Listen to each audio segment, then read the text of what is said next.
আসসালামু আলাইকুম সবাইকে। তো তোমাদের সবাইকে স্বাগতম জানাচ্ছি আমাদের আজকের ক্লাসে। এবং আজকের ক্লাসের মাধ্যমে কিন্তু আমাদের যেই এসএসসি এর জন্য আমরা বিশেষভাবে সেরা কলেজ ভর্তি প্রস্তুতির জন্য যে বিশেষ ক্লাস নিয়ে এসেছি সেগুলো কিন্তু শুরু হয়ে গেল।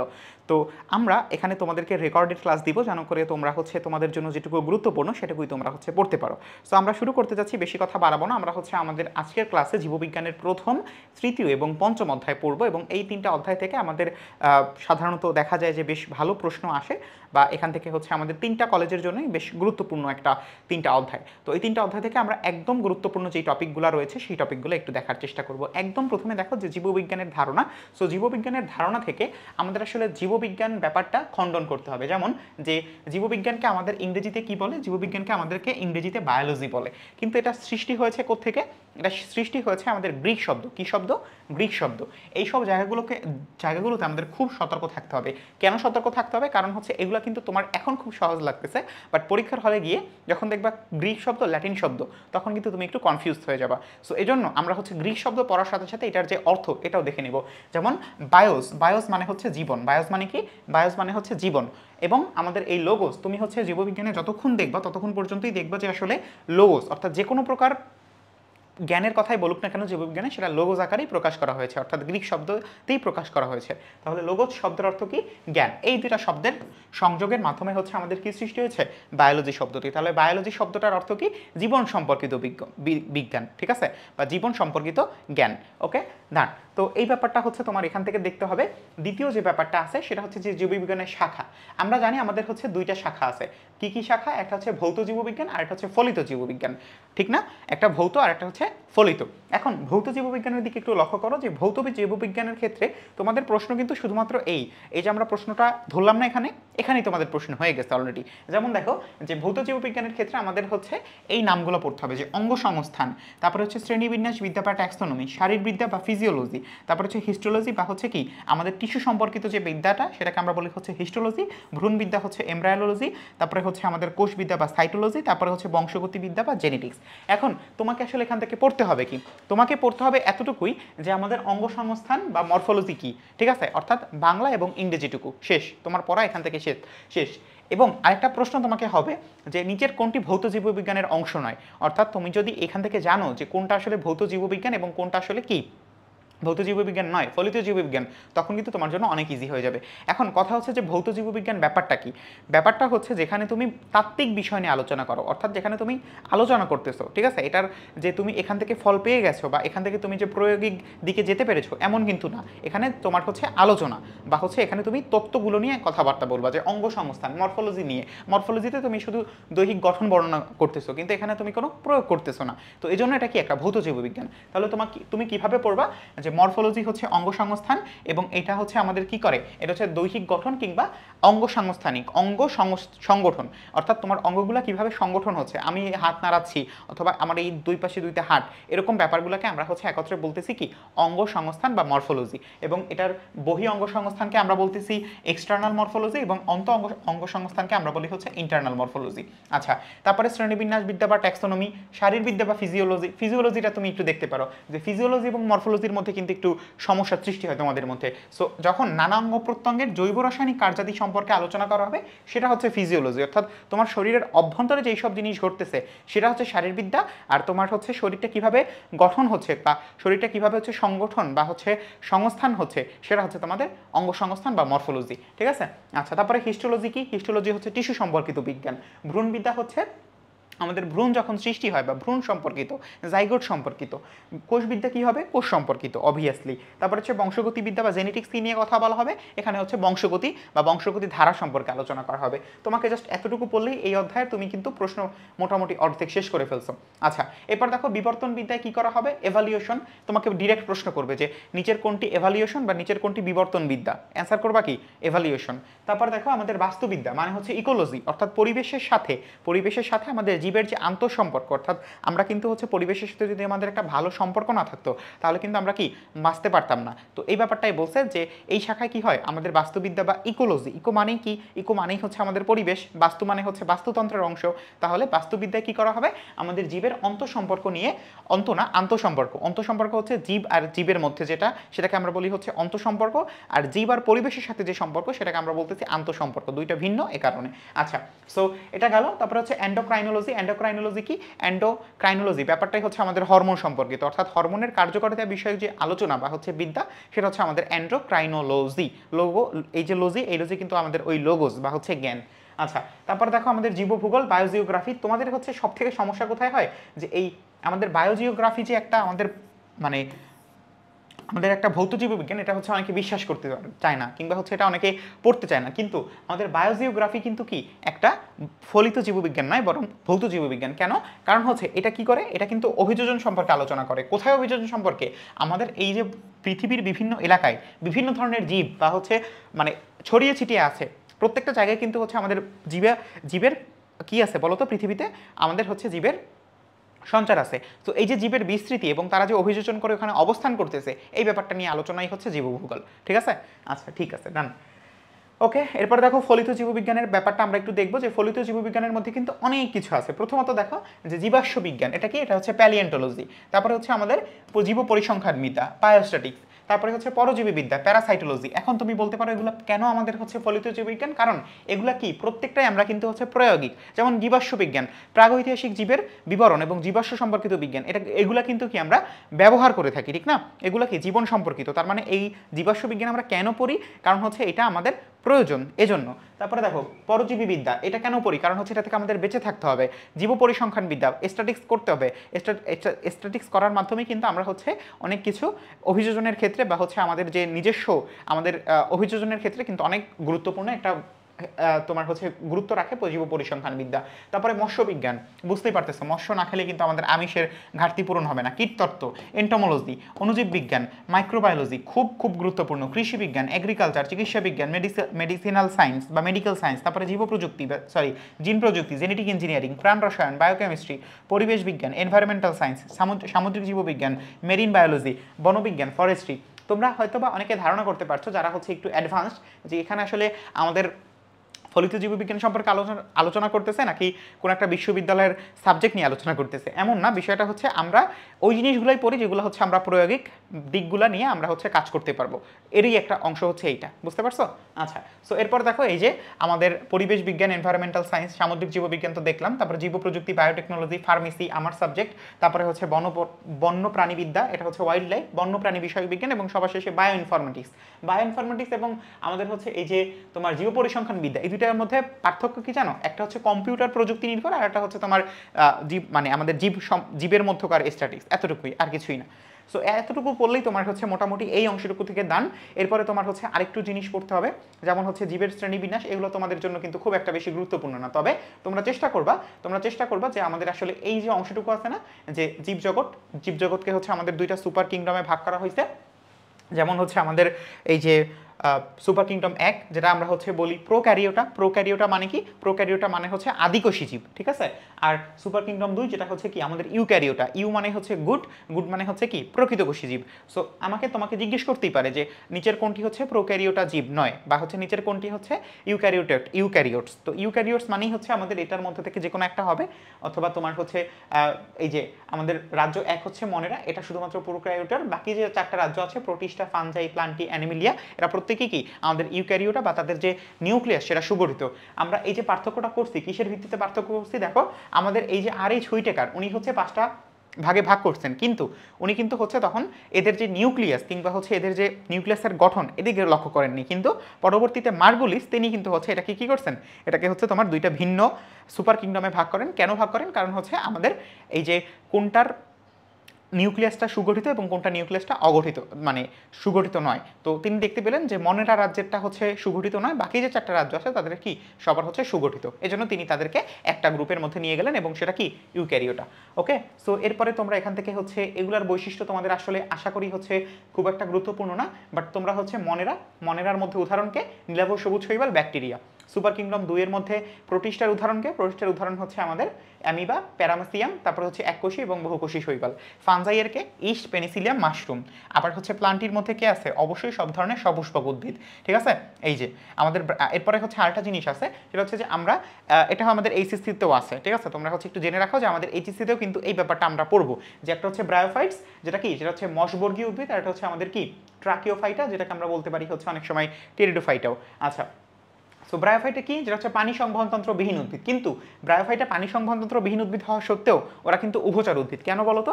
কারণ হচ্ছে ওদের জীবনের কখনো না কখনো বা হচ্ছে জীবনের কোনো না কোনো একটা সময় গিয়ে ওদের কি প্রয়োজন হয় বলো তো? ওদের একটা জিনিস প্রয়োজন হয়, যেটা হচ্ছে পানি। নিষেকের সময় হচ্ছে ওদের পানির প্রয়োজন হয়। এজন্য এটাকে আমরা কি বলি? এটাকে আমরা বলি হচ্ছে ব্রায়োফাইট বা হচ্ছে পানি সংবহনতন্ত্র বিহীন উদ্ভিদ, যেটাকে হচ্ছে মানে ব্রায়োফাইটস অর্থই হচ্ছে মশবর্গীয় উদ্ভিদ। তারপর দেখো ট্রাকিওফাইটা, যাদের হচ্ছে পানি সংবহনতন্ত্র আছে, যেমন হচ্ছে ফার্নবর্গীয় উদ্ভিদ আর হচ্ছে নগ্নবীজি। ফার্নবর্গীয় মধ্যে, ফার্নবর্গীয় মানে হচ্ছে টেরিডোফাইটস, তারপর হচ্ছে নগ্নবীজি উদ্ভিদ, তারপর হচ্ছে আবৃতবীজি উদ্ভিদ। এই দুইটা হচ্ছে কি আমাদের সপুষ্পক উদ্ভিদ। সো এই হচ্ছে মোটামুটি আমাদের প্লান্টি রাজ্য। তো এরপরে দেখো আমরা হচ্ছে আমাদের রাজ্যটা চলে আসি, যেটা কি অ্যানিমিলিয়া। সো অ্যানিমিলিয়ার ব্যাপারটা কি পড়বা, যে প্রোটোজোয়া ব্যতীত সকল অমেরুদণ্ডী এবং মেরুদণ্ডী প্রাণী কি আমাদের অ্যানিমিলিয়া পর্বের অন্তর্ভুক্ত, ঠিক আছে। তো এটা পড়ে ফেলবা। তোমাদের হচ্ছে খুব গুরুত্বপূর্ণ যে ব্যাপারটা, সেটা হচ্ছে যে তোমাদের উদাহরণগুলো, ঠিক আছে। আচ্ছা, এবার দেখো শ্রেণীবিন্যাসের বিভিন্ন ধাপ। শ্রেণীবিন্যাসের ধাপটা তোমাকে মনে রাখতেই হবে, ঠিক আছে। শ্রেণীবিন্যাসের ধাপটা তোমাকে মনে রাখতেই হবে। এটা শুরু হয় কাকে থেকে? রাজ্য থেকে, ঠিক আছে। এখন তোমাকে হচ্ছে একটা প্রশ্ন করতে পারে, তোমাকে যদি সুপারফিশিয়াল এরকম কোনো প্রশ্ন করে, সেক্ষেত্রে তোমাকে একটু বুঝতে হবে যে আমাদের রাজ্য, তারপরে হচ্ছে পর্ব, তারপরে হচ্ছে শ্রেণী, বর্গ, গোত্র, তারপরে হচ্ছে কি গণ, তারপরে হচ্ছে কি প্রজাতি। সো এই ব্যাপারটা তোমাকে একটু মাথায় রাখতে হবে। মাথায় রাখার সাথে সাথে তোমাকে আরও একটা জিনিস মনে রাখতে হবে, যে আমাদের এই প্রজাতি হচ্ছে আমাদের শ্রেণীবিন্যাসের একক। হ্যাঁ, শ্রেণীবিন্যাসের একক কি? শ্রেণীবিন্যাসের একক হচ্ছে আমাদের প্রজাতি। অর্থাৎ প্রজাতির মাধ্যমে কিন্তু আমরা আলটিমেটলি একটা কি বলতে পারি, কোনো একটা প্রাণীর একদম স্পেসিফিক যেই শ্রেণীবিন্যাস সেটা জানতে পারি। এবং এই রাজ্যটা কি বলতো? এই রাজ্যটা হচ্ছে আমাদের কি, এইটা হচ্ছে সার্বজনীন একক। কেন সার্বজনীন একক? কারণ হচ্ছে এটা মানে সব প্রাণী কি একটা রাজ্যের অন্তর্ভুক্ত, বিশেষ করে হচ্ছে আমাদের ইউক্যারিওটসগুলো, এই কারণে, ঠিক আছে। এইসব হচ্ছে ছোটোখাটো জিনিসপত্র। তো এই জিনিসগুলোই হচ্ছে আমি তোমাকে যতটুকু দেখাচ্ছি, আশা করি এটুকু দেখলেই তোমার হচ্ছে এই অধ্যায় থেকে যদি একটা প্রশ্ন আসে, সেটা তুমি কমন পাবেই, ঠিক আছে। আচ্ছা, এরপর দেখো আমরা একটু সামনে আগাবো। দেখো এই যে আমাদের এইখান থেকে দেখো একটা জিনিস তোমাদের জন্য খুব গুরুত্বপূর্ণ। এই যে আমাদের অ্যানিমিলিয়ার ক্ষেত্রে, অ্যানিমিলিয়া আমাদের রাজ্য, সরি এরকম না, আমি তোমাকে দেখাই। এই যে দেখো মানুষের বা হোমোসাপিয়েন্সের ক্ষেত্রে আমাদের এটা অ্যানিমিলিয়ার কেন? কারণ হচ্ছে এটা সুকেন্দ্রিক কোষ বিশিষ্ট, বহুকোষী, পরভোজী এবং জটিল টিস্যুতন্ত্র আছে। ওকে, ডান। এরপর দেখো, এরপরে হচ্ছে পর্ব। এটা করডাটা কেন? করডাটা হওয়ার কারণ হচ্ছে কোনো এক পর্যায়ে নটোকট থাকে। এখন আমরা দেখতেছি এসএকিউর জন্য, ঠিক আছে। আচ্ছা, তারপর দেখো ম্যামিলিয়া। এটাকে ম্যামিলিয়ার অন্তর্ভুক্ত কেন করা হয়েছে ক্লাস ম্যামিলিয়ার মধ্যে? কারণ হচ্ছে এটা কি, এটা হচ্ছে স্তন পান করে বা হচ্ছে দুধ খাওয়ায়। তারপর হচ্ছে বর্গ বা হচ্ছে অর্ডারটা কি? অর্ডারটা হচ্ছে প্রাইমেট। এখন তোমার অনেক সময় প্রশ্নটাই কি জানো, এখানে প্রাইমেট বর্গ আছে না, আর হচ্ছে তার গোত্র না, সরি, এই যে গণ, এই দুটো জায়গায় হচ্ছে তোমারটা অনেক সময় আটকে যাবা। কারণ কি, দেখো বর্গ কি, বর্গটা হচ্ছে যে আঁকড়ে ধরার উপযোগী হাত এবং ঘ্রাণ অপেক্ষা দৃষ্টিশক্তি বেশি উন্নত। অন্যদিকে গণের ক্ষেত্রে আমাদের বা গণ বা হচ্ছে জেনাসের ক্ষেত্রে যে দেহের অনুপাতে মস্তিষ্ক সব থেকে বড় এবং খারাপভাবে দুই পায়ে হাঁটতে পারে। তো দুইটা কিন্তু একটু কন্ট্রাক্টারি, এজন্য আমাদের আঁকড়ে ধরার উপযোগী হাত আছে, এটার জন্য আমরা হচ্ছে প্রাইমেট। আর আমরা যে দুই পায়ে হাঁটতে পারি খারাপভাবে, এজন্য আমরা হচ্ছে হোমোগণের অন্তর্ভুক্ত, ঠিক আছে। এই দুটো জিনিস একটু আলাদা করে মনে রাখার চেষ্টা করবা। এরপর হচ্ছে গোত্র হচ্ছে আমাদের ফ্যামিলি, সেটা কি হোমিনিডি। এটা কেন? কারণ হচ্ছে শিম্পাঞ্জি, গরিলা, তারপর হচ্ছে ওরাওটাং, এগুলোর সাথে সাদৃশ্য আছে বলে আমরা হচ্ছে হোমিনিডির অন্তর্ভুক্ত। এবং সবার শেষ হচ্ছে প্রজাতি হচ্ছে আমাদের স্যাপিয়েন্স এবং হোমোস্যাপিয়েন্স কি, কারণ হচ্ছে আমাদের কি চওড়া এবং খাড়া কপাল, খুলির হাড় হোমোগণের অন্য প্রজাতির তুলনায় পাতলা, ঠিক আছে। সো এইটুকু হচ্ছে তোমাদেরকে, এই পেজটা তোমাকে বেশ ভালো করে পড়তে হবে, ওকে। আচ্ছা, তারপরে হচ্ছে দ্বিপদ নামকরণ পদ্ধতি। এগুলো থেকে আমাদের কিছুই দরকার নাই, কারণ হচ্ছে এগুলো আমাদের ছিল কিসের জন্য বলো তো? এগুলো ছিল হচ্ছে আমাদের প্রশ্নের জন্য, প্রশ্ন উত্তরের জন্য। এবং সবার শেষে তোমাকে যেটা একদম মাস্ট, এটা না পড়লে তোমার আসলে কোনো প্রস্তুতি হবে না। এবং সেটা কি, সেটা হচ্ছে যে আমাদের বৈজ্ঞানিক নামগুলো। আমি তোমাকে একবার বৈজ্ঞানিক নামগুলো বলে যাচ্ছি, যে ধান কি, ধান হচ্ছে অরাইজা স্যাটিভা। পাট কি, কর্করাস কাপসুলারিস। আম কি, ম্যাঙ্গিফেরা ইন্ডিকা। ভালো সময় ম্যাঙ্গিফেরা ইন্ডিকার জন্য দোকানে গিয়ে বলবো যে মামা আমাকে 1 কেজি ম্যাঙ্গিফেরা ইন্ডিকা দেন, দেখবা মামা সেও দিয়ে দিবে, কারণ সেও জানে যে আমাদের আমের বৈজ্ঞানিক নাম ম্যাঙ্গিফেরা ইন্ডিকা। তারপরে হচ্ছে আর্তোকার্পাস হেটারোফাইলাস, কাঁঠাল, শাপলাকি, নিমফিয়া নৌচালি। তোমাকে এরকম প্রশ্ন করবে যে বাংলাদেশের জাতীয় ফুলের বৈজ্ঞানিক নাম কি, নিমফিয়া নৌচালি। তারপরে জবা, হিবিস্কাস রোজা সাইনেন্সিস। তারপরে কলেরা জীবাণু কি, ভিব্রিও কলেরি। ম্যালেরিয়া জীবাণু হচ্ছে কি আমাদের প্লাজমোডিয়াম ভিভেক্স। তারপরে আরশোলা হচ্ছে পেরিপ্লানেটা আমেরিকানা। তারপরে আমাদের মৌমাছি কি, অ্যাপিস ইন্ডিকা। তারপরে ইলিশকে টেনুয়ালোসা ইলিশা। বাংলাদেশের জাতীয় মাছের নাম কি বা জাতীয় মাছের বৈজ্ঞানিক নাম কি, টেনুয়ালোসা ইলিশা। কোনো ব্যাঙিনী কি, দুত্তাফিরানাস মিলানোস্টিকটাস। তারপরে দেখো আমাদের দোয়েল, দোয়েল বাংলাদেশের জাতীয় পাখির নাম কি, কপসিকাস সৌলারিস। তারপরে রয়্যাল বেঙ্গল টাইগার বাংলাদেশের জাতীয় পশুর নাম কি, প্যান্থেরা টাইগ্রিস। তারপরে হচ্ছে মানুষ, তোমার বৈজ্ঞানিক নাম কি, হোমো স্যাপিয়েন্স। তো এই কটা তোমাকে হচ্ছে এখান থেকে পড়তে হবে এবং অবশ্যই আশা করি এখান থেকে কোনো না কোনো প্রশ্ন এখান থেকে তোমাকে ইনশাল্লাহ চলে আসবে, ঠিক আছে। সো আমরা হচ্ছে আমাদের প্রথম অধ্যায়টা শেষ করলাম, আমরা হচ্ছে এখন এক দৌড়ে চলে যাব তৃতীয় অধ্যায়, এবং তৃতীয় অধ্যায় হচ্ছে বেশ কিছু কথাবার্তা আমরা পড়বো, কারণ তৃতীয় অধ্যায়ে, এক সেকেন্ড দাঁড়াও, আমরা হচ্ছে তৃতীয় অধ্যায়ে যে জিনিসটা আছে খুব একটা বেশি কঠিন না, বাট তৃতীয় অধ্যায়টা নিয়ে আমাদের হচ্ছে বেশ কিছু গুরুত্বপূর্ণ প্রশ্ন আছে। কেন প্রশ্ন আছে? কারণ হচ্ছে ওই জায়গাটায় আমাদের হচ্ছে মানে ভুল করার মতো বেশ কিছু স্কোপ আছে। সো ভুল করাটা আমরা হচ্ছে মিস করব, এজন্য হচ্ছে আমরা চলে যাবো আমাদের কোষ বিভাজন অধ্যায়। তো কোষ বিভাজন অধ্যায়ে আমরা হচ্ছে প্রথমেই যে ব্যাপারটা দেখবো সেটা হচ্ছে আমাদের কোষ বিভাজনের প্রকারভেদ। তো কোষ বিভাজনের প্রকারভেদ পড়ার আগে তোমাকে একদম প্রস্তুত করে ফেলতে হবে যে জিনিসটা, সেটা হচ্ছে কি, যে আমাদের অ্যামাইটোসিস যেটা আছে, অ্যামাইটোসিস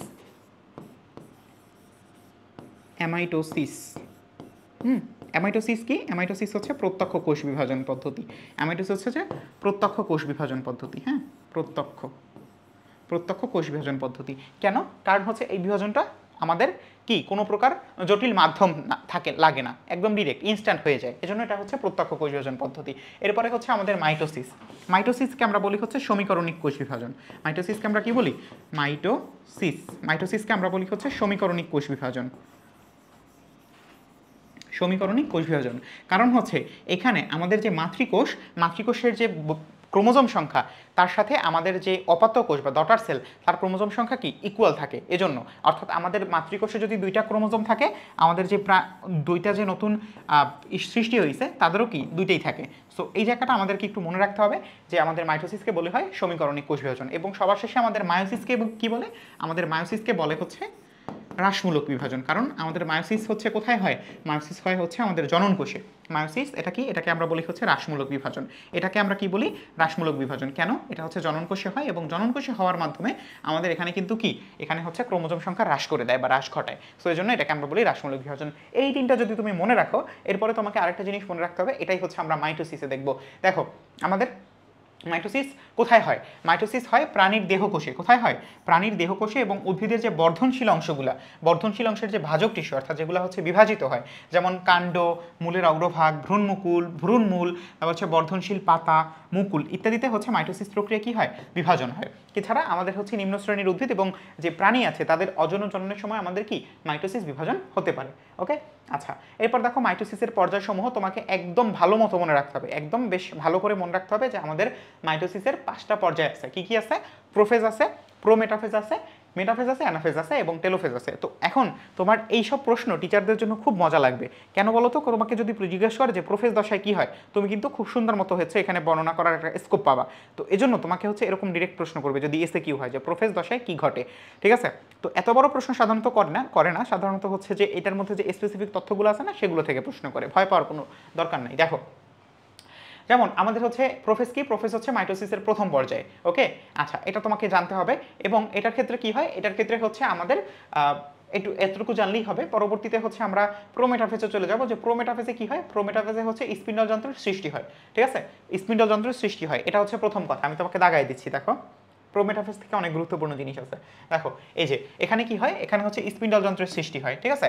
তারপরে দেখো যে এখানে আমাদের এই যে আমাদের আকর্ষণ তন্ত্র কাকে বলে, আকর্ষণ তন্ত্র হচ্ছে যে এই পর্যায়ে ক্রোমোজোমের যে সেন্ট্রোমিয়ার, সেটা কি স্পিন্ডল যন্ত্রের কিছু নির্দিষ্ট তন্তুর সাথে যুক্ত হয়, এবং এই তন্তুগুলোকে আমরা তখন বলি আকর্ষণ তন্তু।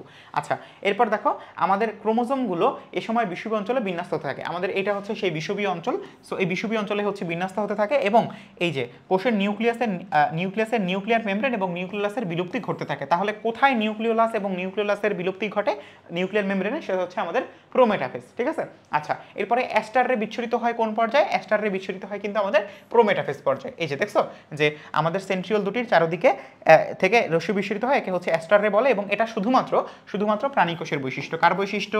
প্রাণীকোষের বৈশিষ্ট্য, ঠিক আছে, প্রাণীকোষের বৈশিষ্ট্য। তো এটা আমাদেরকে একটু মাথায় রাখতে হবে। শেষ, এতটুকুতেই কিন্তু আমরা হচ্ছে এই অংশটুকু শেষ করে ফেললাম। এরপরে দেখো মেটাফেজ। মেটাফেজ দেখে তোমার অনেক কিছু জানার আছে, যেমন হচ্ছে প্রথমত যে এই পর্যায়টা কি, এই পর্যায়ে হচ্ছে আমাদের প্রত্যেকটা ক্রোমোজোম বিষুবীয় অঞ্চলে এবং বাহু দুটি মেরুমুখী হয়ে অবস্থান করে, এটা একটা কথা। দ্বিতীয় কথা হচ্ছে যে ক্রোমোজোমগুলো এই পর্যায়ে সর্বাধিক মোটা এবং খাটো হতে শুরু করে, এবং প্রত্যেকটা ক্রোমোজোমের ক্রোমাটিড দুটি পরস্পর থেকে বিচ্ছিন্ন হতে থাকে, এবং এখানে কিন্তু সেন্ট্রোমিয়ার বিভাজন শুরু হয়। পরবর্তীতে আমাদের এই যে নিউক্লিওলাসের সম্পূর্ণ বিলুপ্তি ঘটে, এটা তোমাকে মাস্ট মনে রাখতেই হবে যে কোন পর্যায়ে নিউক্লিওলাস এবং নিউক্লিয়ার মেমব্রেনের সম্পূর্ণ বিলুপ্তি ঘটে বা বিলুপ্তি হয়, সেটা হচ্ছে আমাদের মেটাফেজ, ঠিক আছে। আচ্ছা, এরপর দেখো অ্যানাফেজ পর্যায়ে চলে আসো, যে অ্যানাফেজ পর্যায়ে কিন্তু আমাদের কি হয়, অ্যানাফেজ পর্যায়ে কিন্তু আমাদের এই সেন্ট্রোমিয়ারের অবস্থান অনুযায়ী ক্রোমোজোমগুলো VLJI এর আকার মতো ধারণ করে, এবং তোমাকে হচ্ছে এটা জানতে হবে যে VLJI এটার নামটা কি। ভি মানে কি? মেটাসেন্ট্রিক। এল মানে কি? সাবমেটাসেন্ট্রিক। জে মানে কি? অ্যাক্রোসেন্ট্রিক। আই মানে কি? টেলোসেন্ট্রিক। আই কেন এটার নাম এরকম? কারণ হচ্ছে ভি ফর কি, ভি এর মাঝখানে হচ্ছে এখানে অবস্থান করতেছে, এটা যদি হয় আমাদের সেন্ট্রোমিয়ার, তাহলে হচ্ছে দুই পাশে কি আছে? বাহু আছে। এটাকে আমরা বলতেছি কি? এটাকে আমরা বলতেছি হচ্ছে মেটাসেন্ট্রিক। এরপরে একটু সরে গেলে সাবমেটাসেন্ট্রিক। তারপর হচ্ছে অ্যাক্রোসেন্ট্রিক, অর্থাৎ অনেক কাছাকাছি চলে আসছে, এবং সবার শেষে হচ্ছে টেলোসেন্ট্রিক, যেটাকে আমরা বলি হচ্ছে এন্ড। তাহলে এই হচ্ছে মোটামুটি আমাদের অ্যানাফেজ থেকে জানতে হবে। তারপরে দেখো অ্যানাফেজ থেকে গেল, তারপর হচ্ছে আমাদের টেলোফেজ। টেলোফেজ থেকে তুমি এতটুকুই জানবা যে ক্রোমোজোমগুলো আমাদের এই পর্যায়ে হচ্ছে কি হয়, এই পর্যায়ে হচ্ছে মানে প্রোফেজ পর্যায়ে যে ব্যাপারগুলো হয় সেগুলোর বিপরীত টার্মগুলো হচ্ছে এখানে করতে থাকে। এতটুকু জানলেই তোমার এখান থেকে ডান। কিন্তু এখানে আরেকটা জিনিস জানার চেষ্টা করবা, সেটা হচ্ছে যে এখানে আসলে এই যে দেখো যে সাইটোপ্লাজমিক অঙ্গাণুসমূহের সমবন্টন ঘটে, ফলে হচ্ছে দুটি অপত্যকোষ সৃষ্টি হয়। এখন এখানে এটা ঘটে কিভাবে? এটা ঘটে হচ্ছে যে এই যে টেলোফেজ পর্যায়ে এটা শেষে বিষুবীয় তলে এন্ডোপ্লাজমিক জালিকার বা হচ্ছে এন্ডোপ্লাজমিক রেটিকুলাম, ER মানে হচ্ছে এন্ডোপ্লাজমিক রেটিকুলাম, এটার যে ক্ষুদ্র অংশ সেটাকে আমরা বলি হচ্ছে কি বলি বলো তো, এটার একটা অংশ আছে, আরেকটা হচ্ছে তোমার গলজি বডি, ঠিক আছে। এটা সম্পর্কে তোমরা হচ্ছে দ্বিতীয় অধ্যায় পড়ছো।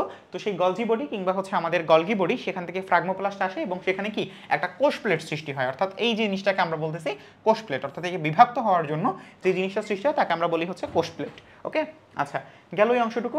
এখন হচ্ছে আমরা একটু সামনে আগাবো। দেখো এখন হচ্ছে আমাদের এখানে মাইটোসিসের গুরুত্ব। সো মাইটোসিসের গুরুত্বর মধ্যে তোমাকে যে জিনিসটা জানতে হবে, এটা দেখো একটা সেকেন্ড দাঁড়াও, কই গেল, এই যে আচ্ছা, মাইটোসিসের গুরুত্বের মধ্যে আমাদের একটা ব্যাপার খুব ভালো করে জানতে হবে, যে আমাদের মাইটোসিস প্রক্রিয়ায় বংশবৃদ্ধি ঘটে, মাইটোসিস প্রক্রিয়ার ফলে অঙ্গ প্রজনন সাধিত হয় এবং জনন কোষের সংখ্যা বৃদ্ধিতে, ঠিক আছে।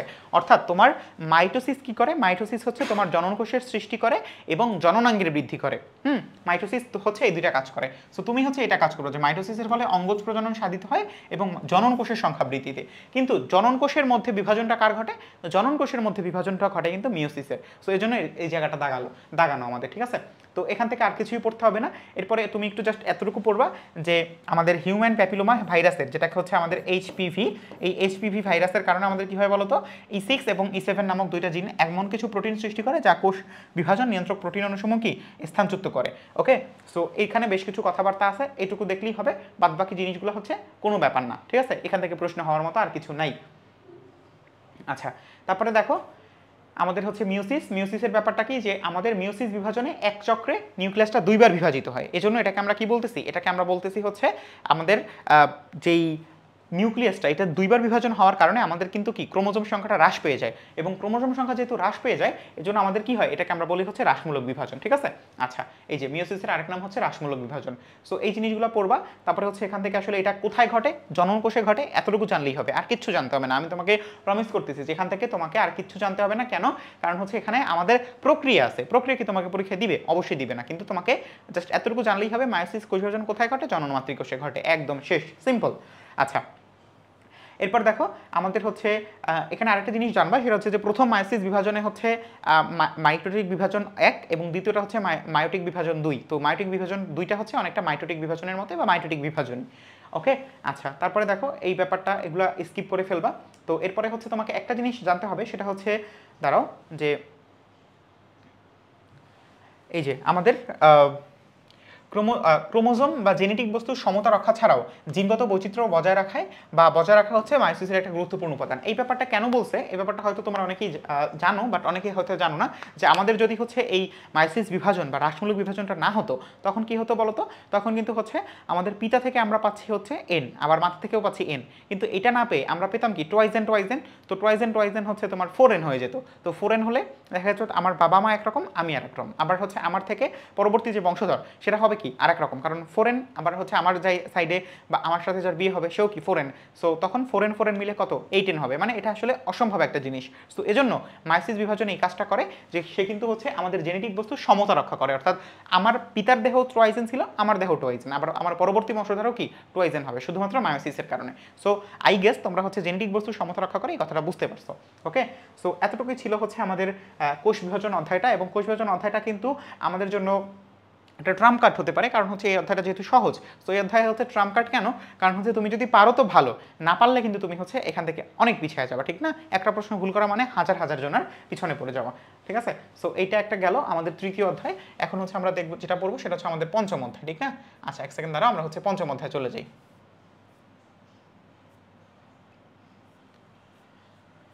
পঞ্চম অধ্যায় থেকে বেশ কিছু প্রশ্ন আমরা হচ্ছে দেখতে পারি। পঞ্চম অধ্যায় হচ্ছে আমাদের প্রথমত যে ব্যাপারটা হয় সেটা হচ্ছে যে পঞ্চম অধ্যায় আমাদের খনিজ পুষ্টি নিয়ে বেশ কিছু কথা আছে, এবং এখান থেকে বেশ ভালো প্রশ্ন হওয়ার মতো স্কোপ আছে, যে উদ্ভিদে প্রায় হচ্ছে 60+ বা হচ্ছে 60টি 60টি কি নির্ণয় করা হয়েছে, 60টি তোমার হচ্ছে অজৈব উপাদান শনাক্ত করা হয়েছে, ঠিক আছে? অজৈব উপাদান শনাক্ত করা হয়েছে, এবং এই 60টি উপাদানের মধ্যে মাত্র 16টা উপাদান হচ্ছে উদ্ভিদের যে স্বাভাবিক বৃদ্ধি এটার জন্য একান্ত প্রয়োজনীয়, এবং এজন্য এটাকে আমরা বলি হচ্ছে এসেনশিয়াল উপাদান বা হচ্ছে অত্যাবশ্যকীয় উপাদান, ঠিক আছে? আচ্ছা, তাহলে তোমাকে প্রশ্ন কিন্তু এরকম ভাবে করবে যে তোমার এসেনশিয়াল উপাদান অথবা এসেনশিয়াল এলিমেন্ট অত্যাবশ্যক উপাদান কতটি? 16টি, এবং এগুলাকে আমাদের যদি হচ্ছে না থাকে তাহলে সেখানে কিন্তু বিভিন্ন প্রকার অভাবজনিত রোগ দেখা যায়।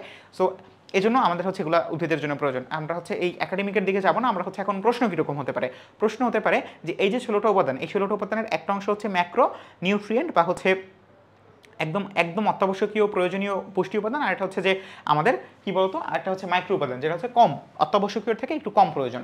সো আমাদের ম্যাক্রো নিউট্রিয়েন্ট হচ্ছে কিছু, আর হচ্ছে মাইক্রো নিউট্রিয়েন্ট কিছু। সো আমাদের ম্যাক্রো উপাদান হচ্ছে 10টা, আর মাইক্রো কয়টা? মাইক্রো হচ্ছে 6টা। সো তুমি একটা কাজ করো, তুমি হচ্ছে আমার সাথে একটা নেমোনিক পড়ো, যে কারণে তুমি যেটা দিয়ে তুমি হচ্ছে ম্যাক্রো নিউট্রিয়েন্টটা মনে রাখতে পারবা, সেটা হচ্ছে যে ক্যাফে ফর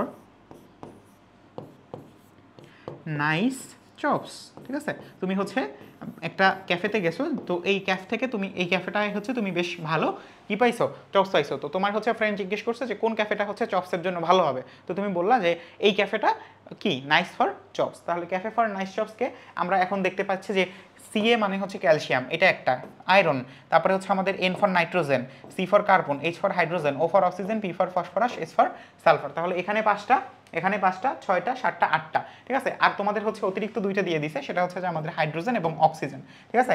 হাইড্রোজেন এবং হাইড্রোজেন অক্সিজেন কি বলতেছি, দুঃখিত। তোমাদের অতিরিক্ত কোনটা দিছে বলো তো? অতিরিক্ত দিছে হচ্ছে,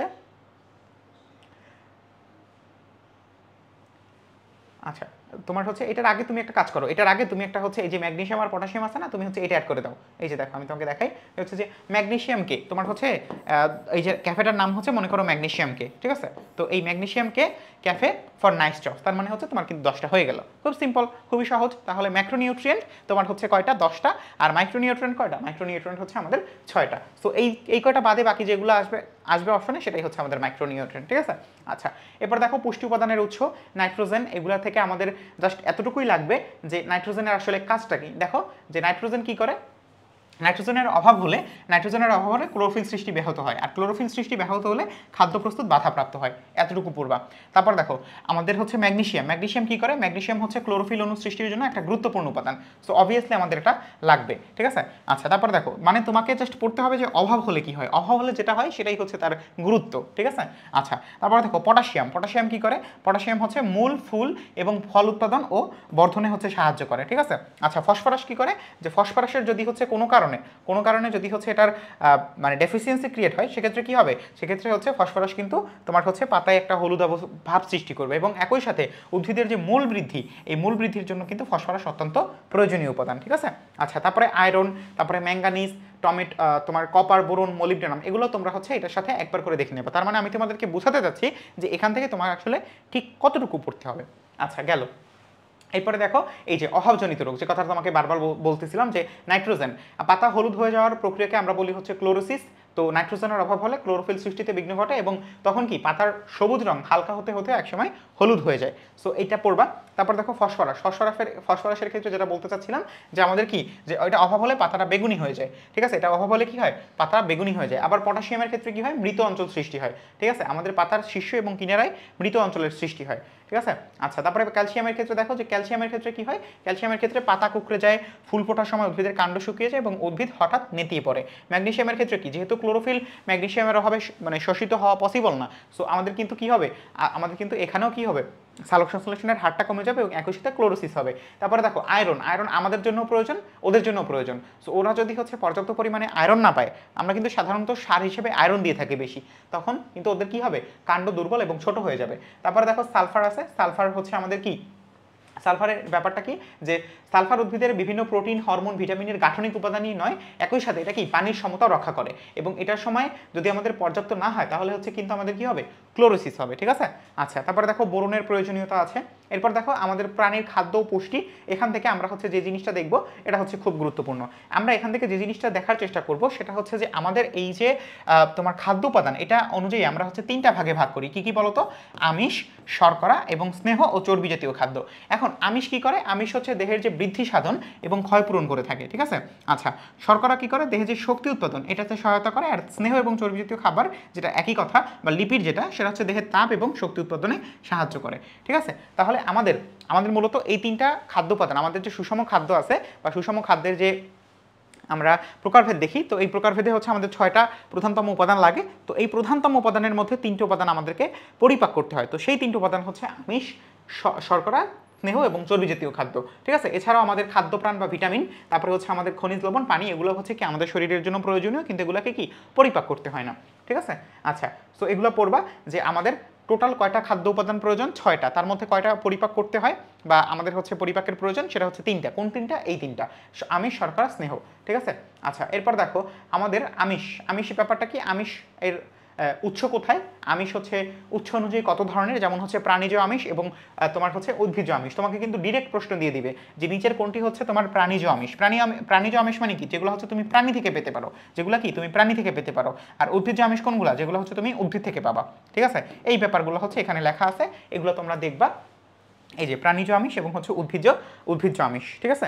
আচ্ছা, এরপর দেখো শর্করা বা কার্বোহাইড্রেট, খুব গুরুত্বপূর্ণ, খুব। দেখো আমাদের শর্করা, এক শর্করা, তারপর হচ্ছে দ্বিশর্করা এবং বহু শর্করা। তো এটা হচ্ছে শর্করার শ্রেণী বিভাগ। তো 3টা ভাগে ভাগ করা হয়। কি কি, আমাদের মনোস্যাকারাইড, তারপরে হচ্ছে ডাইস্যাকারাইড এবং পলিস্যাকারাইড। মনো হচ্ছে মাত্র একটা শর্করা থাকবে। এটার ভালো উদাহরণ হচ্ছে আমাদের গ্লুকোজ, অর্থাৎ আমাদের শরীরে যেটা আমরা গ্রহণ করি বা যেটা আমরা হচ্ছে শরীরে পরিপাক হয়, সেই জিনিসটাই হচ্ছে আমাদের মনোস্যাকারাইড বা গ্লুকোজ। তোমাকে কিন্তু ডিরেক্ট প্রশ্ন দিবে যে নিচের কোনটি মনোস্যাকারাইড, আবার নিচের কোনটি ডাইস্যাকারাইডের মধ্যে আছে সুক্রোজ, ল্যাকটোজ। আবার প্রশ্ন দিবে যে বহু শর্করা বা পলিস্যাকারাইড আছে কে কে, শ্বেতসার এবং গ্লাইকোজেন। এরপরে হচ্ছে এটার উদাহরণগুলো পড়বা, উদাহরণগুলো খুব গুরুত্বপূর্ণ। তোমাদের কিন্তু প্রশ্ন হলে সেগুলো উদাহরণ রিলেটেড বা উদাহরণ বেসড প্রশ্নই হয়ে থাকবে, ঠিক আছে। আচ্ছা, এটা গেল। এরপরে আমরা একটু সামনে আগাবো, যে স্নেহ জাতীয় দ্রব্য আমরা সব থেকে ভালো জানি, তবে উৎস অনুযায়ী এটা হচ্ছে 2 প্রকার, একটা হচ্ছে উদ্ভিজ্জ স্নেহ পদার্থ আর একটা হচ্ছে প্রাণীজ স্নেহ পদার্থ। উদাহরণগুলো পড়বা, উদাহরণগুলো পড়ার মাধ্যমে তোমাকে কিন্তু কেউ আটকাতে পারবে না, কারণ তুমি যখন উদাহরণ জানো তখন তোমাকে হচ্ছে এসএকিউ দিক অথবা তোমার হচ্ছে সেটা তোমার এমসিকিউ দিক, যেরকম দিক না কেন তুমি হচ্ছে সেটা অ্যান্সার করতে পারবা, ঠিক আছে। আচ্ছা, তারপরে খাদ্যপ্রাণ বা ভিটামিন, এই যে দেখো খাদ্যপ্রাণ বা ভিটামিনের 2টা পার্থক্য আছে। একটা হচ্ছে আমাদের চর্বিতে দ্রবণীয় ভিটামিন হচ্ছে এ, তারপরে হচ্ছে ডি, তারপরে হচ্ছে ই, তারপরে হচ্ছে কে। সো এডি এ কে, এটা হচ্ছে তোমার চর্বিতে দ্রবণীয় ভিটামিন, আর এটা হচ্ছে পানিতে দ্রবণীয় ভিটামিন হচ্ছে বি এবং সি। এই দুটো একটু মনে রাখার চেষ্টা করবে, ঠিক আছে। আচ্ছা, গেল এটা। তারপরে দেখো আমরা হচ্ছে খনিজ লবণের ক্ষেত্রে আমাদের আলাদা কিছু মনে রাখতে হবে না, এটা খুব একটা গুরুত্বপূর্ণ না। পানির ক্ষেত্রে তুমি মনে রাখতে পারো যে পানির দেহের অভ্যন্তরীণ কার্য নিয়ন্ত্রণ, কিভাবে কার্য নিয়ন্ত্রণ করে। আমাদের পানি কি করে জানো, আমাদের পানি হচ্ছে সেই জিনিস যেটা হচ্ছে তোমার বিক্রিয়ার ক্ষেত্র তৈরি করে বা বিক্রিয়ার স্পেস তৈরি করে। সো বিক্রিয়ার স্পেস তৈরি করার কারণে আমাদের দেহের যে অভ্যন্তরীণ কার্যগুলো আছে সেই কার্যগুলো কিন্তু পানির ছাড়া পসিবল না। আবার আমাদের যে কোষের প্রধান উপাদান প্রোটোপ্লাজম, এই প্রোটোপ্লাজমে হচ্ছে 70 থেকে 90% হচ্ছে পানি, অর্থাৎ অলমোস্ট সবই হচ্ছে পানি, এবং সব পানি হওয়ার কারণে আমাদের এই দেহের যে কোনো প্রকার সার্কুলেশন বা দেহের যে কোনো প্রকার স্বাভাবিক প্রক্রিয়া বজায় রাখতে পানির প্রয়োজনীয়তা অপরিসীম। সো এই ব্যাপারগুলো তোমাদের আসলে খুব একটা বেশি গুরুত্বপূর্ণ না, কেননা এগুলো হচ্ছে ব্যাখ্যামূলক, ঠিক আছে। আচ্ছা, এবার দেখো খাদ্য আসবা রাফেজ আদর্শ খাদ্য পিরামিড, আদর্শ খাদ্য পিরামিডের কোথায় কোনগুলো আছে এটা তুমি হচ্ছে অ্যান্সার করবা। এটা খুব একটা বেশি গুরুত্বপূর্ণ, এগুলো হচ্ছে তুমি সবই স্কিপ করতে পারো, কোনো সমস্যা নাই, ঠিক আছে। তবে অনেক সময় কি হয়, অনেক সময় হচ্ছে এই যে চারটা আছে এই চারটা থেকে তোমাকে প্রশ্ন দিয়ে দিতে পারে। তো তুমি যদি অনেক বেশি ডেডিকেটেড হও সেক্ষেত্রে তুমি এই চারটা একটু পড়তে পারো, ঠিক আছে। এই চারটা হচ্ছে একটু পড়তে পারো, কিন্তু কোনগুলো পড়বা বলো তো, যে স্পেসিফিক, যেমন হচ্ছে ডিম, মাছ, মাংস, তারপর হচ্ছে আলু, তারপর হচ্ছে দুধ, এবং সবার শেষে আরেকটা পড়বা সেটা হচ্ছে আমাদের চিনি বা গুড়। এই চারটা পড়বা, এবং আশা করি এই চারটার মধ্যে থেকে যদি দিয়ে থাকে, সাধারণত দিবে না তো কঠিন, বা তাও যদি দিয়ে থাকে তাহলে হচ্ছে এখান থেকে অ্যান্সার করতে পারবা, ঠিক আছে। আচ্ছা, তারপরে হচ্ছে পুষ্টিমান, একটু আগে যেটা দেখছো ওইটা থেকেও বেশি গুরুত্বপূর্ণ হচ্ছে পুষ্টিমান। তোমাকে ডিরেক্ট প্রশ্ন করবে যে আমাদের গোলালুর শক্তি কত, বা হচ্ছে গোলালুর পুষ্টিমান কত, সেটা কত, 97। সো চেষ্টা করবা এই অধ্যায় থেকে, মানে যদি একদম তুমি মানে কঠোর পরিশ্রমী হতে চাও বা হচ্ছে কঠোরভাবে প্রিপারেশন নাও, সেক্ষেত্রে তুমি হচ্ছে এই জিনিসটা পড়বা, ঠিক আছে। আচ্ছা, গেল ওইটুকু। তারপরে হচ্ছে আমরা একটু সামনে আগাবো। এই যে পুষ্টির অভাবজনিত রোগ, যেমন হচ্ছে গয়টার, গয়টার কি প্রচলিত অর্থে গলগণ্ড বলতে থাইরয়েড গ্রন্থির যে কোনো ফোলাকে বোঝায়। গলগণ্ডের কিছু বিশেষ চিকিৎসা বা চিকিৎসা বিজ্ঞানে এগুলাকে নামকরণ করা হয় গয়টার। সো আমাদের গয়টার ব্যাপারটা কি, গয়টার ব্যাপারটা হচ্ছে কি, আমাদের এই যে থাইরয়েড গ্রন্থির কোনো নির্দিষ্ট রোগ যদি না বোঝায়, এটা কি, এটা হচ্ছে আমাদের থাইরয়েডের বিভিন্ন রোগের এক সাধারণ বহিঃপ্রকাশ, ঠিক আছে। সো এত কিছু আমাদের জানতে হবে না, আমাদের জাস্ট জানতে হবে যে গয়টারটা কি, গয়টারটা হচ্ছে খাবারে আয়োডিনের অভাব, ঠিক আছে। খাবারে যদি আয়োডিনের অভাব হয় তাহলেই সেটা কি, সেটা হচ্ছে একটা মানে গলগণ্ডজনিত রোগ, বা হচ্ছে সেটা কি একটা আমাদের খনিজ পুষ্টির অভাবের রোগ, ঠিক আছে। তারপরে রাতকানা, রাতকানা কি ভিটামিন এর অভাবে হয়ে থাকে। রিকেটস কি, রিকেটস হচ্ছে আমাদের ভিটামিন ডি এর অভাবে এই রোগটা হয়ে থাকে। রক্তশূন্যতা একদম মুখস্থ করতে হবে, কিন্তু জাস্ট হচ্ছে তুমি ধরবা রিকেটস কি, রিকেটস হচ্ছে ভিটামিন ডি এর অভাবে হয়, এবং এটা কি করে, এটা হচ্ছে দেহের হাড়গুলোকে দুর্বল করে দেয়। তারপর হচ্ছে রক্তশূন্যতা বা অ্যানিমিয়া, এটা তো বুঝতেই পারতেছো কি, এটা হচ্ছে আমাদের কি রক্তশূন্যতা বা হচ্ছে রক্তের অভাবজনিত রোগ, এবং এটা কি, এটা হচ্ছে ভিটামিন বি12 এর অভাব ঘটলে। এবং এছাড়া লৌহ, ফলিক অ্যাসিড, ভিটামিন বি12, মানে তোমাকে জাস্ট আমি এটাই বোঝাতে যাচ্ছি যে এই অধ্যায় থেকে তোমার অভাবজনিত কথাবার্তাগুলো বেশি পড়তে হবে। আচ্ছা, গেল এটা। তারপরে দেখো পুষ্টির উৎপাদনের শক্তি কিভাবে হচ্ছে আমাদের প্রয়োজন হয়, এগুলো কোনো দরকার নাই, তোমার এইখানে আসো যে আমাদের এক খাদ্য ক্যালোরি সমান কত। আমার মনে আছে আমার ভর্তি পরীক্ষা এটা আসছিল, আমি যখন হচ্ছে এই ভর্তি পরীক্ষাটা দিয়েছিলাম তখন হচ্ছে আমার এই প্রশ্নটা আসছিল যে এক খাদ্য ক্যালোরি সমান কত ক্যালোরি, এক খাদ্য ক্যালোরি সমান মানে এক খাদ্য ক্যালোরি সমান হচ্ছে কত কিলোজুল, এক খাদ্য ক্যালোরি সমান কত কিলোজুল, 4.2 কিলোজুল। সো এটাও দিতে পারে, আবার হচ্ছে বলতে পারে যে 1 কিলোজুল সমান কত খাদ্য ক্যালোরি। সো 1 কিলোজুল সমান কিন্তু 0.24, ঠিক আছে। 1 কিলোজুল সমান কত, 0.24 ক্যালোরি। এটাও একটু মাথায় রাখবা, ঠিক আছে। এই দুইটা তোমাকে মনে রাখলেই হবে, ঠিক আছে। আচ্ছা, গেল এটা। এরপর দেখো পুষ্টির উৎপাদনে তাপশক্তি নির্ণয়, এগুলোর দরকার নাই, এগুলো হচ্ছে আমাদের তোমার ব্রড প্রশ্ন, এগুলো হচ্ছে আমরা স্কিপ করতে পারি। তবে বিএমআর এর ক্ষেত্রে এই বিএমআর এর মানটা এটা একটু মনে রাখার চেষ্টা করবে, ঠিক আছে। বিএমআই এর মানটা এই যে এটা তোমরা একটু মনে রাখার চেষ্টা করবা যে বিএমআই এর মান এবং এটার জন্য করণীয়, ঠিক আছে। এটা তোমাকে একটু মনে রাখতে হবে, ঠিক আছে। আচ্ছা, সো এই হচ্ছে স্থূলতা। তারপর হচ্ছে শরীরচর্চা, বিশ্রাম, এগুলো একদম স্কিপ, এগুলো তুমি বই থেকে কেটেও দিতে পারো, কোনো সমস্যা নেই। এই যে এগুলোর কোনো দরকার নেই, ঠিক আছে, এগুলো একদম স্কিপ। এখন আমরা হচ্ছে পড়বো পরিপাক। তো পরিপাকের ব্যাপারটা কি, পরিপাকের ব্যাপারটা তোমাকে এরকম করে পড়তে হবে যে তোমার পরিপাকে কি হয়, পরিপাকে হচ্ছে আমাদের পৌষ্টিক নালী এবং পৌষ্টিক গ্রন্থি হচ্ছে কাজ করে। সো তোমাকে এই সব জায়গায় দেখতে হবে যে আমাদের কোন অংশ কি কাজ করে। যেমন হচ্ছে আমাদের খাদ্য মুখগহ্বরে আসে, মুখগহ্বরে আসার পরে এখানে হচ্ছে আমাদের টায়ালিন নামক একটা এনজাইম খরিত হয়। তো টায়ালিন নামক এনজাইম খরিত হলে সেটা হচ্ছে শর্করা জাতীয় খাদ্য বিশ্লেষণ করে। সো তোমাকে এতটুকু পড়তে হবে যে আমাদের এই যে দেখো আমাদের কি, এই যে আমাদের প্রথমত হচ্ছে মুখগহ্বরে যখন খাদ্য আসে, মুখগহ্বরে খাদ্য আসলে আমাদের দাঁত হচ্ছে খাদ্যকে চিবিয়ে ছোট ছোট অংশে পরিণত করে। তারপরে হচ্ছে আমাদের জিহ্বা হচ্ছে এগুলোকে নাড়াচাড়াতে সাহায্য করে। এগুলো আমাদের কোনো দরকার নেই, আমাদের এতটুকু জানতে হবে যে এখানে আমাদের লালা গ্রন্থি নিঃসৃত লালারসের মিউসিন খাদ্যকে পিচ্ছিল করে গলাধকরণে সাহায্য করে, এতটুকু। আর হচ্ছে এই যে লালারসের টায়ালিন এবং মল্টেজ নামক এনজাইম শর্করা পরিপাকে অংশ নেয়। শেষ, তোমাকে আর কিচ্ছু জানতে হবে না, তুমি এখান থেকে এটুকুই পড়ে ফেলবা। এরপর দেখো দাঁতের ক্ষেত্রে 4 ধরনের যে দাঁত আছে এটা মনে রাখবা, ঠিক আছে, যে কর্তন দাঁত, ছেদন দাঁত, অগ্রবেশন দাঁত, পোষণ দাঁত। এখন এটার সাথে সাথে তোমাকে যেহেতু একটু কঠিনতম পরীক্ষায় তুমি অ্যাপিয়ার হচ্ছ, এজন্য তোমার কিন্তু এটার ইংরেজি নামটা মনে রাখতে হবে, ইনসিজর, ক্যানাইন, প্রিমোলার, মোলার। সো এগুলার কাজ কি, সেম ধরনের কাজ। কর্তন দাঁত কেটে টুকরা করবে, ছেদন দাঁত হচ্ছে ছেড়বে, অগ্রবেশন দাঁত দিয়ে চর্বণ পেশন উভয় ধরনের কাজই হয়ে থাকে, ঠিক আছে। আচ্ছা, এগুলার আমি ব্যাখ্যা পড়াবো না, কারণ হচ্ছে এখন ব্যাখ্যা পড়ানোর কোনো দরকার নেই আমাদের হচ্ছে যেটা প্রয়োজন এতটুকুই আমরা হচ্ছে এইটুকু দেখবো, ঠিক আছে। তো তুমি এই যে আমাদের দাঁত কয়টা আছে এটা একটু এরকম দিয়ে মনে রাখবা যে I2 C1 P2 M3, ঠিক আছে। এটা দিয়ে মনে রাখবা যে একটা চোয়ালের এক অর্ধাংশে আমাদের হচ্ছে এই পরিমাণে দাঁত থাকে, অর্থাৎ ইনসিজার বা হচ্ছে আমাদের কর্তন দাঁত থাকে 2টা, ক্যানাইন বা ছেদন দাঁত থাকে একটা, প্রিমোলার থাকে হচ্ছে 2টা এবং মোলার দাঁত থাকে 3টা। এখান থেকে প্রশ্ন আসতে পারে, ঠিক আছে? তাহলে আমাদের এটা হচ্ছে একটা সারি, এটা একটা সারি, তাহলে এখানে আরেকটা কি সেম আরেকটা সারি হবে, আবার নিচেও কি নিচে হচ্ছে এরকম করে আমাদের কয়টা 4টা সারি হবে বা হচ্ছে 4টা এরকম অংশ হবে এবং প্রত্যেকটা কি 8টা করে আমরা দাঁত দেখতে পাচ্ছি। তার মানে আমাদের টোটাল দাঁত থাকে কয়টা 8 × 4 মানে হচ্ছে 32টা, ঠিক আছে? 32। ওকে, ডান। এবার দেখো আমাদের প্রত্যেকটা দাঁতের কয়টা অংশ থাকে, প্রত্যেকটা দাঁতের হচ্ছে আমাদের 3টা অংশ থাকে। কি কি? মুকুট, মূল, গ্রীবা। এতটুকু জানলেই হবে, মুকুট, মূল, গ্রীবা। এবং এর মধ্যে সবথেকে কঠিন কোনটা? এর মধ্যে সবথেকে কঠিন এই জিনিসটা তোমাকে একটু জানতে হবে, ঠিক আছে? আচ্ছা, গেল এটা। তারপর দেখো আমাদের প্রত্যেকটা দাঁত যেসব উপাদান দিয়ে গঠিত, যেমন হচ্ছে ডেন্টিন, তারপর হচ্ছে এনামেল। এটা কি? এটা হচ্ছে আমাদের মানে উপাদানগুলো কি কি? ডেন্টিন। তো ডেন্টিনটা কি? ডেন্টিন হচ্ছে সবথেকে শক্ত উপাদান। এটা কিন্তু প্রশ্ন হয় অনেক সময়, সবথেকে শক্ত উপাদান কোনটি? ডেন্টিন। তারপর হচ্ছে এনামেল যেটা থেকে দাঁতের মুকুট অংশে ডেন্টিনের উপরে ভাগে এনামেল নামক একটা কি কঠিন উপাদান থাকে, ঠিক আছে? এটাই হচ্ছে ক্ষয় হয়ে থাকে সাধারণত আমরা যদি অতিরিক্ত টক বা হচ্ছে অতিরিক্ত জিনিসপত্র খেয়ে থাকি যেগুলো হচ্ছে আমাদের শরীরের জন্য ক্ষতিকর, সেগুলো হচ্ছে এই দাঁতের এনামেল ক্ষয় করে। তারপর হচ্ছে দন্তমজ্জা যেটা হচ্ছে পাল্প, এটা হচ্ছে আমাদের আচ্ছা একাডেমিকের দিকে না যায়। তারপরে হচ্ছে সিমেন্ট থাকে। তো এরপরে হচ্ছে আমাদের গলবিলের ইংরেজি হচ্ছে ফ্যারিংস। তারপরে হচ্ছে অন্ননালী, ইসোফ্যাগাসের মাধ্যমে হচ্ছে খাদ্যবস্তু পাকস্থলীতে পৌঁছে।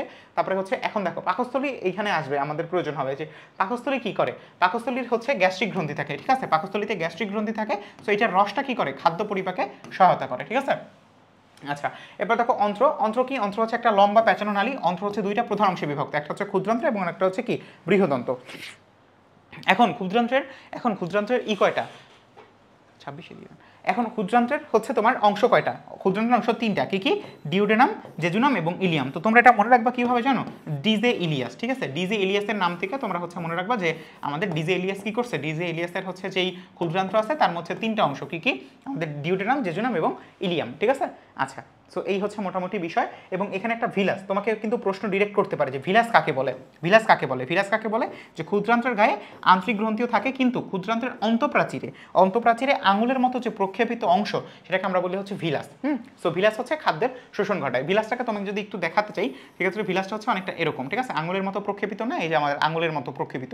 সো এগুলার গায়ে হচ্ছে আমাদের কি থাকে বলো তো? এগুলার গায়ে হচ্ছে গ্রন্থি থাকে, ঠিক আছে? এগুলার গায়ে হচ্ছে গ্রন্থি থাকে। এটার জন্য আমরা এটাকে বলি কি? এটাকে বলি হচ্ছে আমরা ভিলাস, ঠিক আছে? আচ্ছা, তারপর দেখো বৃহদন্ত হচ্ছে আমাদের সেই জিনিস যেটার মধ্যে 3টা জিনিস থাকে। কি কি থাকে? সিকাম থাকে, কোলন থাকে এবং মলাশয় থাকে, ঠিক আছে? সিকাম, কোলন এবং মলাশয়। এখন এই সিকামের সাথে অ্যাপেন্ডিক্স নামক একটা ক্ষুদ্র নলের মতো প্রভৃতি সংযুক্ত থাকে, যেটা হচ্ছে কি আমাদের শরীরের জন্য কোনো গুরুত্বই বহন করে না, ঠিক আছে? আচ্ছা, তারপর দেখো পায়ু তো আমরা জানি যে এটা হচ্ছে কি শেষ মাথায় অবস্থিত। আচ্ছা, এখন দেখো পৌষ্টিক গ্রন্থি। আমাদের শরীরে হচ্ছে 5টা পৌষ্টিক গ্রন্থি আছে। কি কি বলতো? লালা গ্রন্থি আছে, যকৃৎ আছে, গ্যাস্ট্রিক গ্রন্থি আছে, আন্তরিক গ্রন্থি আছে এবং সর্বশেষে আমাদের মিশ্র গ্রন্থি, অগ্নাশয় আছে। তো এই 5টার নাম আমাদেরকে মনে রাখতে হবে। এখন আমাদের লালা গ্রন্থি কি কয়টা? লালা গ্রন্থি হচ্ছে 3 জোড়া বা 6টা, ঠিক আছে? তো এটার নাম কি? একটার নাম প্যারোটিড গ্রন্থি। প্যারোটিড গ্রন্থি কোথায় থাকে? কানের সামনে বা হচ্ছে কানের কাছে। দেখো তোমাকে একটা জিনিস বলি, সেটা হচ্ছে প্যারা মানে হচ্ছে পার্শ্ব, ওটিস মানে হচ্ছে কান। তার মানে প্যারোটিড কোথায় হবে? কানের পার্শ্বে হবে। তারপরে হচ্ছে আমাদের কি? এরপরে হচ্ছে আমাদের সাবম্যাক্সিলারি, তারপরে হচ্ছে লিঙ্গুয়াল, ঠিক আছে? তোমাদের বইতে হচ্ছে সাবম্যাক্সিলারি দেওয়া, মূলত এটা হচ্ছে সাবম্যান্ডিবুলার, বাট সাবম্যাক্সিলারি যেহেতু বইতে দেয় তার মানে হচ্ছে আমরা সাবম্যাক্সিলারি পড়বো, ওকে? আচ্ছা, তারপরে দেখো আমাদের লালা গ্রন্থি নিঃসৃত রসটাকে আমরা বলি হচ্ছে লালা, এবং এই লালা রসে টায়ালিন নামক এনজাইম এবং পানি থাকে, ঠিক আছে? এবং একই সাথে মল্টেজও থাকতে পারে। তো তোমাকে জাস্ট লালা গ্রন্থি থেকে মনে রাখতে হবে লালা গ্রন্থি কয় জোড়া? 3 জোড়া। এর মানে কি? এর মানে হচ্ছে 6টি, ঠিক আছে? এবং এর মধ্যে কয়টা আছে? এর মধ্যে আছে হচ্ছে তোমার প্যারোটিড গ্রন্থি যেটা হচ্ছে সবথেকে বড়, তারপর হচ্ছে সাবম্যাক্সিলারি, তারপর হচ্ছে আমাদের কি সাবলিঙ্গুয়াল কোথায় থাকে? আমাদের জিহ্বার নিচে। সাবম্যাক্সিলারি কোথায় থাকে? আমাদের ম্যাক্সিলার নিচে, ঠিক আছে? এই আর কি। এরপরে তোমাকে যেটা সবথেকে গুরুত্ব সহকারে পড়তে হবে সেটা হচ্ছে যে যকৃৎ হচ্ছে আমাদের মানবদেহের সবথেকে বড় গ্রন্থি। সবথেকে বড় গ্রন্থি হচ্ছে যকৃৎ, এবং এই যকৃৎ 4টা অংশ নিয়ে গঠিত। কয়টা অংশ নিয়ে? 4টা অংশ নিয়ে গঠিত। এবং এর মধ্যে সবথেকে বড় খণ্ডটা হচ্ছে ডান খণ্ড। তোমাকে আমি হচ্ছে জানার সুবিধার্থে বলে দিই, সেটা হচ্ছে এই 4টা খণ্ডের নাম হচ্ছে ডান, বাম, কোয়াড্রেট এবং কর্ডেট। তো তার মধ্যে ডানটা হচ্ছে সবথেকে বড়, এবং এটার যে কোষ মানে আমাদের যে যকৃৎটা গঠিত, এটা কি দ্বারা গঠিত? এটা হচ্ছে লোবিউল দ্বারা গঠিত, ঠিক আছে? কি দ্বারা গঠিত? লোবিউল দ্বারা। তাহলে আমাদের যকৃতের এককটা হিসেবে আমরা বলতে পারি কি? লোবিউল, ওকে? আচ্ছা, এরপর দেখো প্রত্যেকটা লোবিউলে অসংখ্য কোষ থাকে, যেটাকে আমরা বলি হচ্ছে হেপাটোসাইট, ঠিক আছে? যেটাকে আমরা কি বলি? হেপাটোসাইট। এই হেপাটো দেখলেই বুঝবা সেটা কি?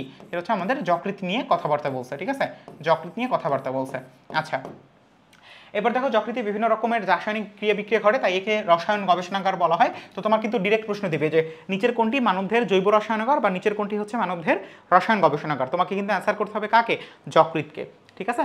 আচ্ছা, এরপর দেখো যকৃতের নিচের অংশে পিত্তথলি বা পিত্তাশয় সংলগ্ন থাকে এবং এখানে পিত্তরস জমা হয়। তোমাকে কিন্তু এরকম প্রশ্ন করা হয় যে নিচের কোনটি পিত্তরস সৃষ্টি করে, সো এটা কি আমাদের পিত্তথলি নাকি যকৃৎ? তোমার কিন্তু মাথায় রাখতে হবে এটা কিন্তু তৈরি করে আমাদের পিত্তথলিও না, আবার হচ্ছে আমাদের পিত্তরস না, এটা তৈরি করে কে, মানে পিত্তরস তো পিত্তরস তৈরি করবে না, মানে হচ্ছে পিত্তরসকে তৈরি করে যকৃৎ তৈরি করে। ঠিক আছে। আচ্ছা, এরপর দেখো আমাদের পিত্তথলি পিত্তনালীর সাহায্যে অগ্নাশয় নালীর সাথে মিলিত হয় এবং এতে যকৃৎ অগ্নাশয় নালীর মাধ্যমে ডিডেনমে প্রবেশ করে। এগুলো আমাদের জন্য দরকার নেই, এগুলো হচ্ছে জাস্ট একটু সামনে ছিল। এরপর দেখো যকৃতের কাজটা কি, যকৃতের কাজ হচ্ছে পিত্তরস তৈরি করা, তারপরে হচ্ছে তোমার এখানে আরও কিছু কাজ আছে। এর মধ্যে একটা গুরুত্বপূর্ণ কাজ হচ্ছে গ্লাইকোজেন রূপে সঞ্চয় করে রাখা।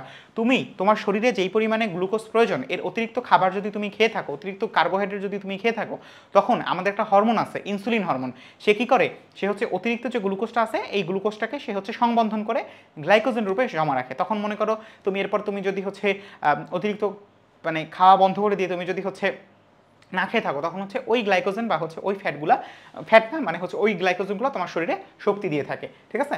আচ্ছা, তো এইরকম করেই তোমার হচ্ছে এতটুকু পড়লেই হবে। আচ্ছা, গেল এইটুকু। এরপরে দেখো আমরা হচ্ছে অগ্নাশয়। অগ্নাশয়টা কি, অগ্নাশয়টা হচ্ছে আমাদের মিশ্র গ্রন্থি, কারণ এটা একই দিকে হচ্ছে বহিখরা, বহিখরা মানে হচ্ছে তোমার এনজাইম ক্ষরণ করবে, অন্তঃক্ষরা মানে কি, অন্তঃক্ষরা মানে হচ্ছে তোমার হরমোন ক্ষরণ করবে। তো এই জন্য এটাকে আমরা কি বলতেছি, মিশ্র গ্রন্থি বলতেছি। ঠিক আছে। আচ্ছা, এখন দেখো আমাদের অগ্নাশয় থেকে অগ্নাশয় রস নিঃসৃত হয় এবং একমাত্র অগ্নাশয় রস থেকেই আমাদের শর্করা, আমিষ এবং স্নেহ জাতীয় খাদ্যর তিনটারই কি পরিপাক ঘটতে পারে, তিনটারই পরিপাক ঘটতে পারে। ঠিক আছে। এবং তোমরা একটা কাজ করবা, সেটা হচ্ছে যে এগুলোর কাজটা কি, যেমন হচ্ছে যে অম্লক্ষারের সাম্যতা, পানির সাম্যতা, দেহতাপ প্রভৃতি নিয়ন্ত্রণও কিন্তু করে আমাদের এই অগ্নাশয়। ঠিক আছে। সো এদের কাজগুলো তোমাকে পড়তে হবে। আচ্ছা, এখন এখানে দেখো আমাদের এইটার মধ্যে এই যে অন্তঃক্ষরা গ্রন্থি আছে না, এই অন্তঃক্ষরা গ্রন্থির দুইটা জিনিস আছে, একটা হচ্ছে তোমার সরি এই অন্তঃক্ষরা গ্রন্থির হচ্ছে একটা জিনিস আছে, সেটা আমরা বলি হচ্ছে আইলেটস অফ ল্যাঙ্গারহান্স। ঠিক আছে। আইলেটস অফ ল্যাঙ্গারহান্স মানে হচ্ছে ল্যাঙ্গারহান্সের দ্বীপপুঞ্জ। সো আইলেটস অফ ল্যাঙ্গারহান্স যে কাজটা করে সেটা হচ্ছে এখানে 4 প্রকার কোষ নিঃসৃত হয়। ঠিক আছে। 4 প্রকার হচ্ছে আমাদের কোষ থেকে তোমার হচ্ছে 4 প্রকার হরমোন নিঃসৃত হয়। সো আমাদের এই যে গ্লুকাগন, ইনসুলিন, আবার হচ্ছে তোমার সোমাটোস্ট্যাটিন, প্যানক্রিয়াটিক, পলিপেপটাইড, এরকম অনেকগুলো হরমোন নিঃসৃত হয়। তো এই হরমোনগুলো কি করে বলো তো, এই হরমোনগুলো হচ্ছে আমাদের গ্লুকোজের লেভেল বা হচ্ছে গ্লুকোজের মাত্রাটা আমাদের শরীরে নিয়ন্ত্রণ করে। বুঝতে পারছো?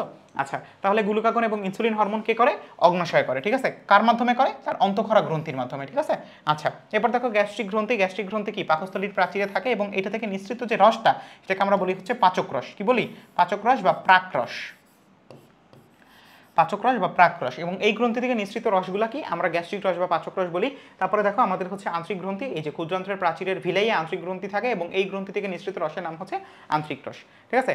এরপরে তুমি হচ্ছে কোথায় কোন পরিপাক ঘটে এই পরিপাকটা তোমরা হচ্ছে এখান থেকে দেখবা। যেমন আমাদের মুখে পরিপাক, মুখে পরিপাকের ব্যাপারটা কি বলতো, যে মুখগহ্বর থেকে খাদ্যদ্রব্য পেরিস্টালসিস, পেরিস্টালসিস কি জানো, পেরিস্টালসিস হচ্ছে এমন একটা প্রক্রিয়া যেই প্রক্রিয়ায় হচ্ছে খাদ্যটাকে আমরা হচ্ছে অনেক জোরে এরকম করে পেঁচায়, ঠিক আছে, এরকম করে পেঁচিয়ে নিচের দিকে নামাই। অর্থাৎ তোমার খাদ্যটা তুমি হচ্ছে এটার মধ্যে দিলে, তো আমরা আমাদের যে এসএসসি বেসিক ক্লাস নিব সেই বেসিক ক্লাসে হচ্ছে এগুলোর অ্যানিমেশন, অর্থাৎ এগুলো কীভাবে হয় এক্স্যাক্ট তোমাদেরকে দেখাবো। ঠিক আছে। আচ্ছা, তো এই প্রক্রিয়া অন্ননালীর মধ্য দিয়ে বা ইসোফ্যাগাসের মধ্য দিয়ে পাকস্থলীতে প্রবেশ করে।